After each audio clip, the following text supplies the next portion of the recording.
Assalamualaikum warahmatullahi wabarakatuh. Kembali lagi kita pada mata kuliah Pendidikan Anti Korupsi dengan pembahasan peran pemerintah dalam pendidikan anti korupsi.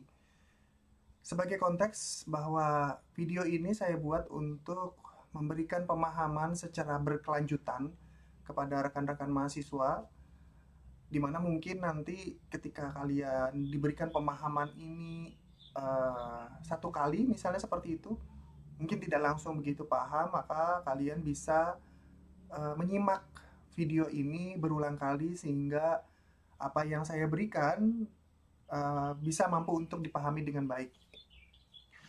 Kemudian mata kuliah ini sendiri sebenarnya adalah lanjutan dari buku yang sudah dibuat oleh pemerintah terkait dengan eh, pembelajaran untuk pendidikan anti korupsi itu sendiri. Nah, sebagai latar belakang bahwa pendidikan anti korupsi ini penting untuk kita bahas, selain karena memang korupsi itu sudah sangat merusak fundamental negara kita dan juga merusak berbagai macam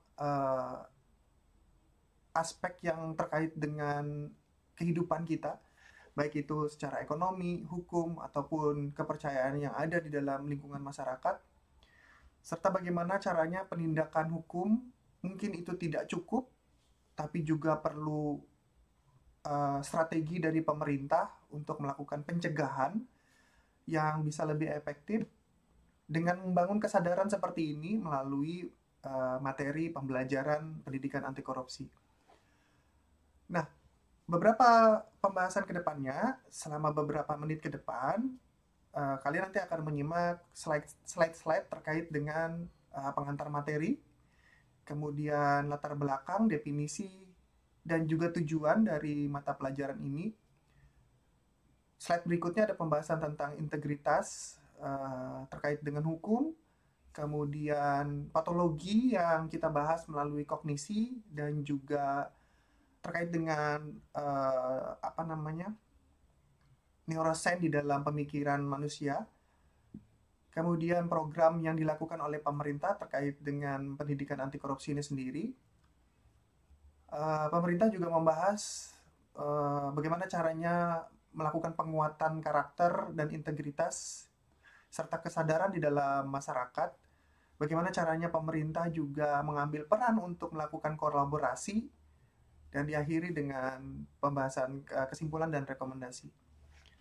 Sebagai konteks, untuk bisa mempelajari mata kuliah ini lebih dalam, saya sarankan buat rekan-rekan mahasiswa mendownload atau mengunduh materi dari KPK sendiri ya. Nanti kalian tinggal kunjungi saja situs dari ACLC atau Anti Corruption Learning Center. Ini adalah sebuah pusat pembelajaran untuk memberikan edukasi terkait dengan anti korupsi. Kalian tinggal download saja di situ. Bukunya seperti ini. Nanti kalian tinggal lihat di situ ada bukunya, tinggal kalian download.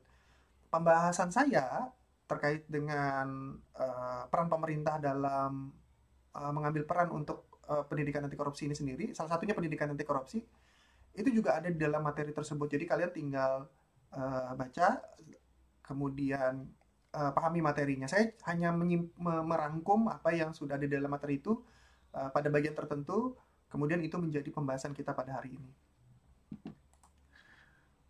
Nah, terkait dengan pengantar materi, tadi sudah saya sampaikan, pengantar materi kali ini adalah gimana caranya pemahaman dari buku tadi yang mungkin detail seperti itu, dan itu memang harus dibaca, bisa dipahami dulu secara mudah melalui video ini. Jadi harapan saya seperti itu, dengan harapan bahwa kedepannya ketika video ini sudah selesai ditonton oleh teman-teman, kalian nanti akan mendapatkan pemahaman tentang peran pemerintah dalam pendidikan anti korupsi berdasarkan literatur akademik yang kredibel. Kredibel itu maksudnya berdasarkan materi yang sudah disediakan oleh mereka. Jadi itu yang akan saya coba rangkum, saya coba jadikan poin-poin untuk bisa disederhanakan supaya mudah dipahami. pendidikan anti korupsi ini sendiri sebenarnya sesuatu yang urgensi, sesuatu yang mendesak, sesuatu yang harus dipelajari karena ini penting. Penting untuk apa? Setidaknya kita tahu bagaimana caranya membangun karakter bangsa yang bebas daripada korupsi di tengah darurat nasional yang saat ini terjadi. Dan beberapa informasi yang mungkin kalian juga terima baru-baru ini dan baru-baru saja terjadi, beberapa kepala daerah ketangkap operasi tangan atau OTT,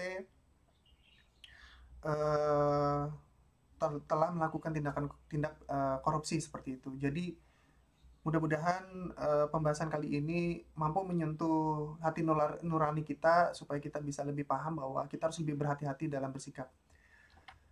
Peran strategi pemerintah dalam hari ini adalah untuk mendorong integritas nilai yang tertanam pada diri kita sehingga kita bisa merasa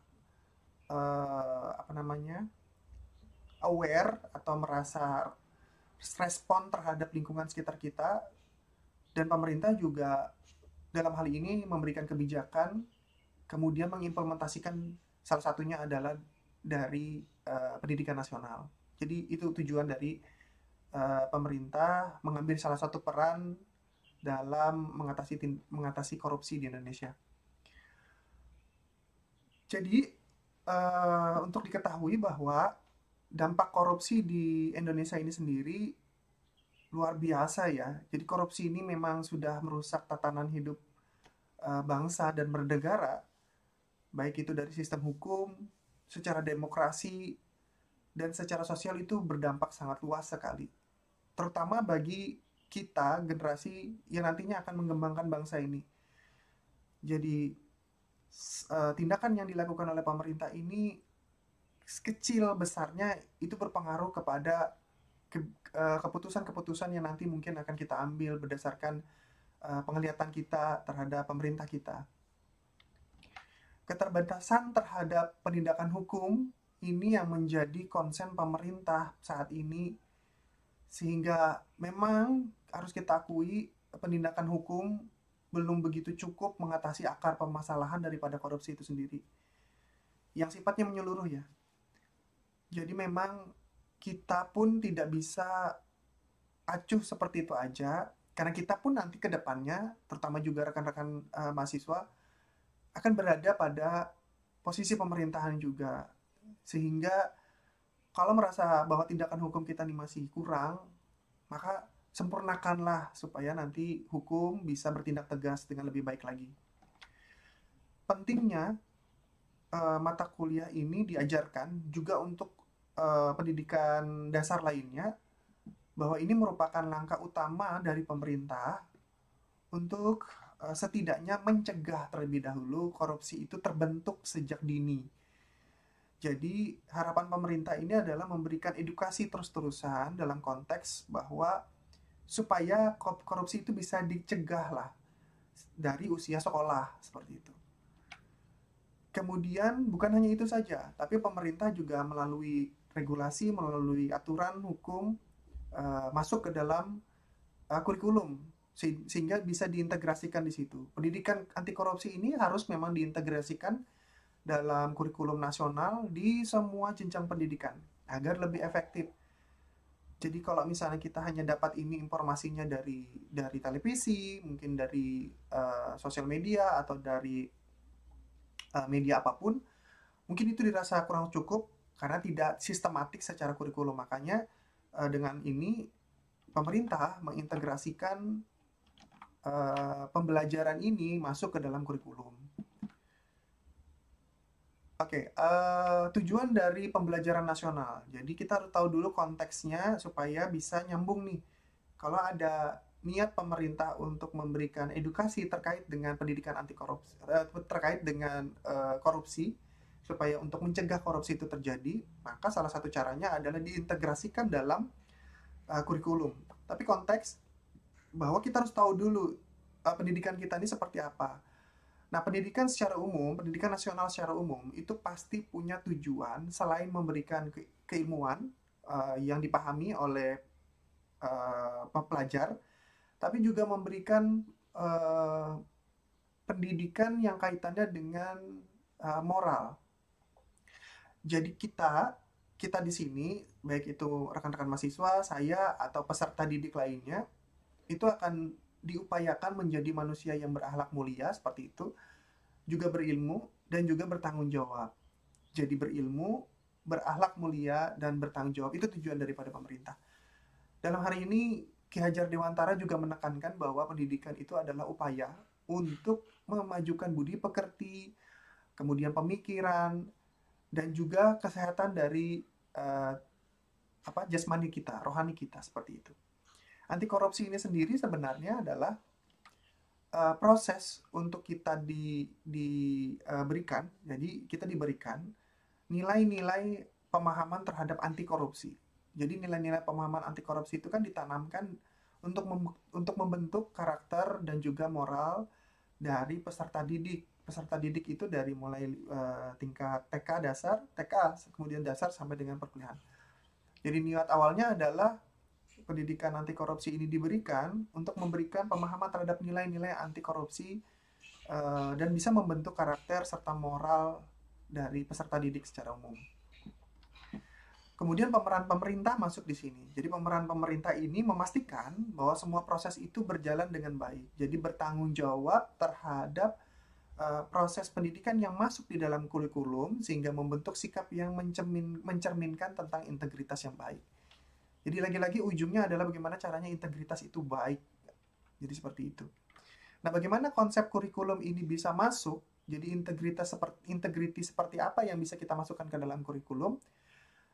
Jadi yang pertama adalah berdasarkan instruksi Presiden nomor 2 tahun 2014. Jadi instruksi ini menekankan kepada pentingnya integrasi pendidikan masuk ke dalam kurikulum nasional. Jadi instruksi ini melalui Pak Jokowi pada saat itu masuk ke dalam kurikulum nasional. Jadi ini cara pemerintah untuk mengintegrasikan pendidikan anti korupsi di dalam kurikulum. Pembelajaran lintas disiplin. Harapannya adalah melalui pembelajaran kurikulum yang dimasukkan ke dalam kurikulum nasional ini, pendidikan anti korupsi ini harus bisa diterapkan pada pembelajaran apapun. Jadi mau itu pembelajaran yang sifatnya sosial maupun pembelajaran yang sifatnya saintis, matematik, mungkin fisika, kimia, biologi, dan semuanya itu harus mengandung nilai-nilai dari pembelajaran anti korupsi ini sendiri gitu. Sehingga sebenarnya tidak hanya khusus untuk satu mata kuliah pendidikan anti korupsi saja, tapi diharapkan semua komponen penilaian pada mata kuliah yang lain itu juga menerapkan nilai-nilai anti korupsi seperti itu.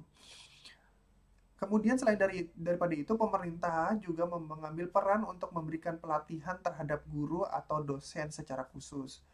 Guru perlu dilakukan pembelajaran, pelatihan untuk bisa mengintegrasikan nilai-nilai dari integritas yang didapatkan secara teori, kemudian diterapkan dalam proses pembelajaran seperti itu. Kemudian penting untuk punya nilai integritas, bahwa integritas ini adalah bagian dari satu konteks kejujuran yang harus merupakan bagian dari proses pembelajaran dalam sekolah. Jadi ini penting. Jadi segala sesuatunya udah diberikan oleh pemerintah melalui instruksi, melalui pembelajaran lintas disiplin, melalui pembelajaran penilaiannya, kemudian guru-guru dosen juga dikasih pelatihan terkait dengan pendidikan anti korupsi itu sendiri, dan tujuannya adalah untuk memberikan pemahaman tentang integritas dan kejujuran sebagai bagian dari proses pembelajaran itu sendiri. Nah, konteksnya seperti itu ya. Kemudian kita pahami lagi secara kognitif di dalam pemahaman pemikiran seseorang, ada yang disebut dengan patologi kognisi atau juga neuroscience. Nah, korupsi ini sendiri sebenarnya bagian dari patologi kognisi. Apa itu patologi kognisi? Cara manusia untuk memahami sesuatu, konteksnya kali ini adalah korupsi, bahwa kita harus sepakat bahwa ini merupakan gangguan berpikir. Gangguan berpikir itu adalah sesuatu yang ketika itu dipikirkan, ketika itu ingin dilakukan bahwa itu tidak benar. Jadi ini merupakan gangguan berpikir di mana kita harus tahu bahwa tindakan ini salah dan kita tidak harus melakukannya. Jadi proses seperti ini, proses berpikir kognisi ini harus dipahami bahwa ketika kita tahu eh, korupsi itu seperti apa secara teori, kemudian kita mengetahui dampaknya seperti apa, maka otak kita akan berpikir bahwa ini merupakan cara yang tidak benar, sehingga ketika ada orang yang melakukan tindakan seperti ini merupakan gangguan berpikir. Gangguan berpikir itu maksudnya orang tahu aja ini keliru, ini salah, tapi tetap dilakukan. Kemudian gimana peran neuroscience-nya? Neuroscience ini adalah sesuatu konteks di mana kita memiliki mekanisme untuk berperilaku secara koruptif, kemudian secara ilmiah dan secara mendalam. Jadi maksudnya seperti apa? Peran dari neuroscience ini membantu kita untuk memberikan pemahaman terkait dengan kalau orang korupsi itu sifatnya seperti apa, situasinya seperti apa, kondisinya seperti apa. Jadi perasaan kita memahami kondisi itu membuat kita tidak harus melakukan itu karena kita tahu bahwa perasaan itu, mekanisme cara berpikir itu tidak nyaman untuk dilakukan dan itu tidak benar untuk dilakukan. Jadi bukan berarti kita mendalami kegiatan korupsi itu tuh lantas kita harus melakukan itu, tidak. Ini konteksnya adalah supaya kita ketika paham terkait dengan itu, ketika kita mampu untuk meresapi pemahaman itu, kita tidak harus melakukan itu dan tidak perlu untuk melakukan itu. Jadi maksudnya seperti itu. Pendidikan anti korupsi ini harus memang berbasis ilmu. Jadi pendidikan anti korupsi ini memang dirancang oleh pendirinya, jadi oleh beberapa profesor, kemudian beberapa dosen juga, beberapa peneliti juga yang membahas ini secara empiris dengan pendekatan humanis dan pendekatan psikologis dan juga neuroscience seperti ini ya. Jadi ini memang merupakan pembahasan yang sudah diramu dan memang sudah berbasis ilmu seperti itu. Analogi akal bulus. Analogi akal bulus ini adalah cara untuk menjelaskan tentang bagaimana caranya memanipulasi logika demi keuntungan pribadi meskipun itu merugi orang lain. Jadi bagaimanapun juga konteks dari kegiatan atau melakukan korupsi itu merupakan cara orang memutar otak di dalam pikirannya supaya dia bisa memanipulasi logika apapun di situ. Dan itu perlu untuk dipahami dan dipelajari, tapi tidak memang pada konteks dilakukan. Jadi kita harus memahami sudut pandang dari pelaku itu seperti apa. Tapi kalian jangan khawatir bahwa semua itu pembahasannya memang sudah dibahas secara mendalam oleh perancang dari buku anti korupsi ini sendiri, sehingga kita konteksnya hanya mengikuti itu dan membayangkan proses itu terjadi di dalam buku itu, seperti itu.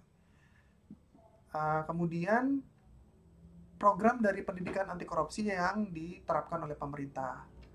Yang pertama adalah diintegrasikan melalui nilai anti korupsi. Jadi nilai anti korupsi itu harus dimasukkan ke dalam satu mata pelajaran atau kegiatan yang sifatnya adalah ekstrakurikuler seperti itu.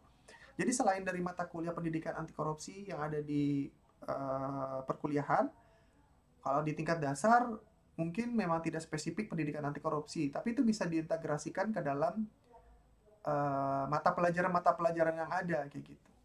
Jadi gimana misalnya anak-anak diajarkan untuk bisa menjawab soal dengan jujur, maka kejujuran itu akan diberikan penilaian. Dan yang tidak jujur berarti akan ada punishment di situ, akan ada hukuman.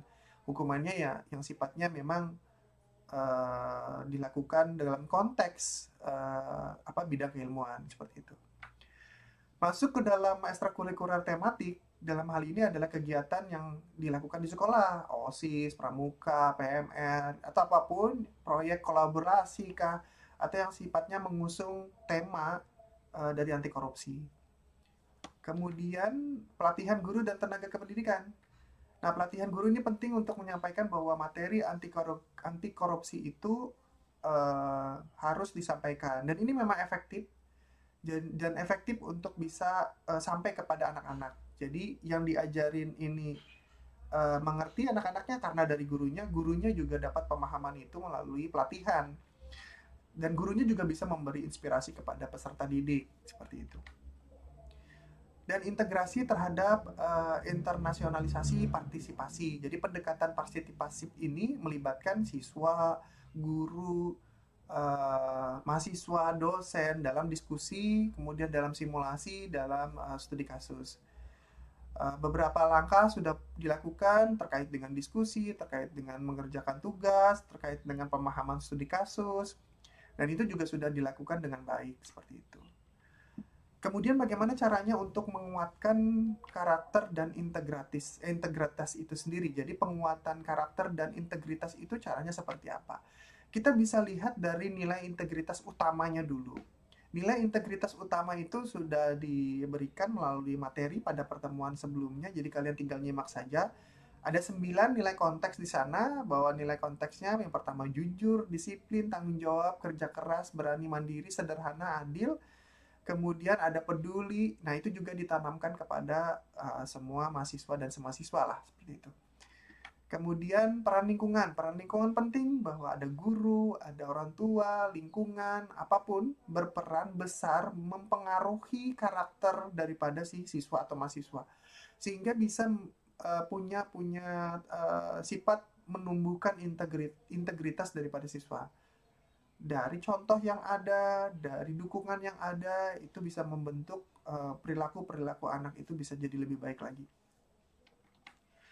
Pendidikan dan refleksi praktis. Siswa diajarkan untuk merefleksikan. Refleksi itu maksudnya berkaca lagi pada diri sendiri terhadap satu kejadian melalui pemahaman sederhana yang lebih praktis, seperti tidak mencontek, kemudian tidak berlaku tidak adil, jujur terhadap teman. Itu juga bisa membantu untuk memperkuat karakter anti korupsi. Nah, ini penting, bahwa integritas semua yang dilakukan karakter ini harus dasarnya dari dukungan pemerintah juga. Jadi pemerintah dalam hal ini meramu materi, kemudian menyediakan modul pelatihan untuk mendukung dan menguatkan karakter dari integritas yang diinginkan, seperti itu. Dan itu berkelanjutan, terus-terusan. Jadi bukan cuma berhenti pada satu periode tertentu, tapi ada pemutakhiran. Jadi materi itu 2014 dibuat, kemudian 2018 dibuat lagi, ya harusnya 2024, 2025 itu ada pembaharuan materi. Jadi itu sifatnya berkelanjutan. Terus bagaimana caranya meningkatkan kesadaran di pemerintah? Bagaimana meningkatkan kesadaran pada masyarakatnya?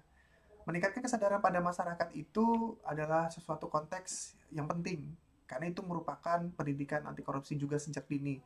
Pendidikan anti korupsi sejak ini melalui penguatan budaya integritas di kalangan muda. Jadi anak-anak muda ini diberikan pemahaman tentang anti korupsi supaya bisa jadi budaya yang diangkat terus sampai umur mereka dewasa. Kemudian pemerintah juga perlu untuk melakukan kolaborasi multi pihak. Jadi kolaborasi ini bisa bekerja sama dengan organisasi-organisasi internal, organisasi internasional, bekerja sama untuk membangun budaya anti korupsi melalui kolaborasi seperti ini. Apapun itu ya, kolaborasinya bisa menggunakan media, bisa menggunakan influencer, masyarakat, berpengaruh, media-media konvensional seperti radio juga seperti itu. Jadi kita di sini akan mendapatkan kampanye dari pemerintah, yaitu penyebaran nilai-nilai integritas yang baik, seperti itu. Ada juga pendekatan yang sifatnya inklusif dan partisipatif. Pendekatan inklusif dan partisipatif ini memang penting untuk memberikan kesadaran penuh terhadap masyarakat kita terkait dengan pencegahan anti korupsi ini sendiri. Jadi memang maksudnya di sini adalah kita berkolaborasi sama yang lain. Jadi ada timbal balik yang baik di situ.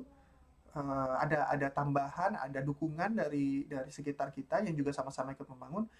Tapi juga ada intensi di situ, ada memberikan pemahaman detail secara langsung kepada generasi muda kita di situ, seperti itu. Kemudian bagaimana cara pemerintah untuk melakukan kolaborasi terhadap lembaga atau terhadap apapun. Yang pertama adalah peran lembaga itu harus strategis. Peran lembaga yang strategis itu seperti apa? Jadi lembaga pemerintah atau lembaga yang lainnya itu membantu untuk melakukan penyusunan kebijakan pada pendidikan anti korupsi ini yang bisa lebih efektif dan juga berkolaborasi, jadi terpadu. Jadi lembaga di sini secara strategis itu memberikan pemahaman kaitannya dengan cara penyusunan kebijakan, penyusunan modul, penyusunan materi dalam kurikulum di mata kuliah pendidikan anti korupsi itu sendiri.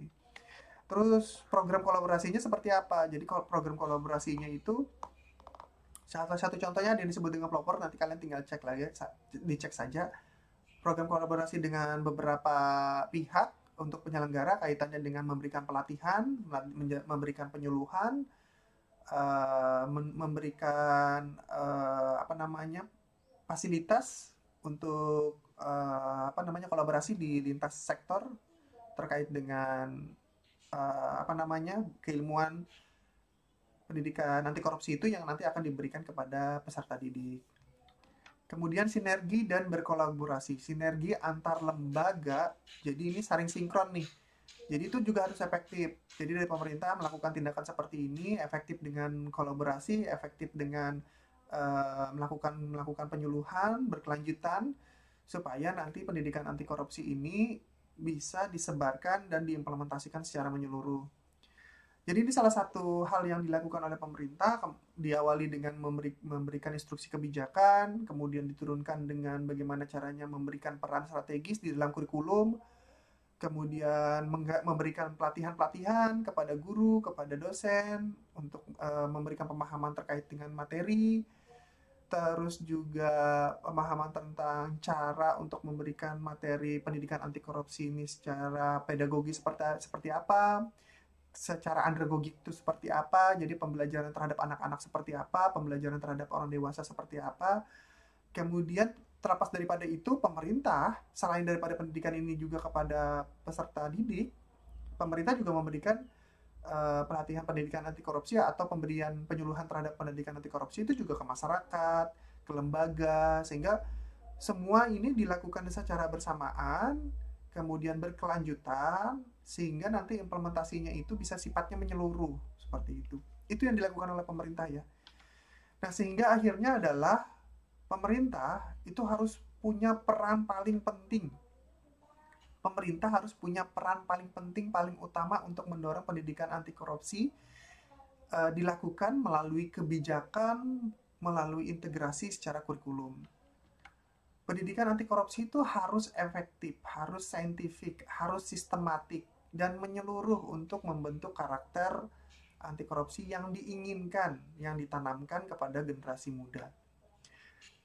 Rekomendasi kolaborasi. Gimana caranya untuk melakukan penguatan kolaborasi ke semua pihak, apapun pihak yang berkaitan dengan pemerintah, berkaitan dengan regulasi di Indonesia, menyediakan sumber daya yang ada, yang penting untuk bisa membangun budaya anti korupsi yang baik, seperti itu. Peran kita di luar daripada peran pemerintah adalah upaya kita untuk mengajak siapapun yang ada di sekitar kita, di sekeliling kita, atau saya misalnya pada saat ini mengajak rekan-rekan mahasiswa semua atau yang menyimak video ini, mulailah untuk melakukan perubahan. Dimulai dari diri sendiri dulu, tunjukin diri kita ini punya integritas yang baik, tampakkan hal-hal yang baik, tidak perlu kita menunjukkan hal-hal yang tidak baik, sebisa mungkin kita mengurangi kekurangan pada diri kita untuk bisa tidak dicontoh oleh orang lain, dan itu penting dan itu baik seperti itu. Tidak harus menunjukkan sesuatu yang buruk kepada orang lain, simpan itu untuk diri sendiri, tidak perlu ditunjukkan kepada orang lain. Jangan ada kesan bahwa jadilah diri sendiri, jangan seperti itu. Karena kesan jadi diri sendiri adalah jadilah diri sendiri yang baik, bukan jadilah diri sendiri yang tidak baik. Karena orang pasti tidak akan nyaman melihat sesuatu yang tidak baik. Mulailah perubahan pada diri sendiri, kemudian sebarkan ke lingkungan untuk membangun budaya anti korupsi yang kuat dan berkelanjutan. Apabila ada hal-hal yang tidak dimengerti, silakan tanyakan. Jadi sekian dulu untuk materi pada hari ini. Kalau misalnya memang ada yang mau ditanyakan dan masih bingung dengan penjelasan-penjelasan yang saya berikan, silakan kalian ajukan pertanyaan. Bisa kalian ajukan melalui komentar atau diskusi atau grup diskusi yang mungkin sudah disediakan. Silakan kita bisa bercerita bersama, silakan kita bisa berdiskusi bersama. Saya menerima segala keterbukaan informasi, saran, kritik yang diberikan karena itu sifatnya membangun seperti itu. Mudah-mudahan materi yang saya berikan kali ini bisa dipahami dengan baik. Lebih kurangnya juga saya mohon maaf. Marilah kita bersama-sama membangun budaya anti korupsi ini untuk masa depan Indonesia yang lebih baik. Sekian dari saya, terima kasih.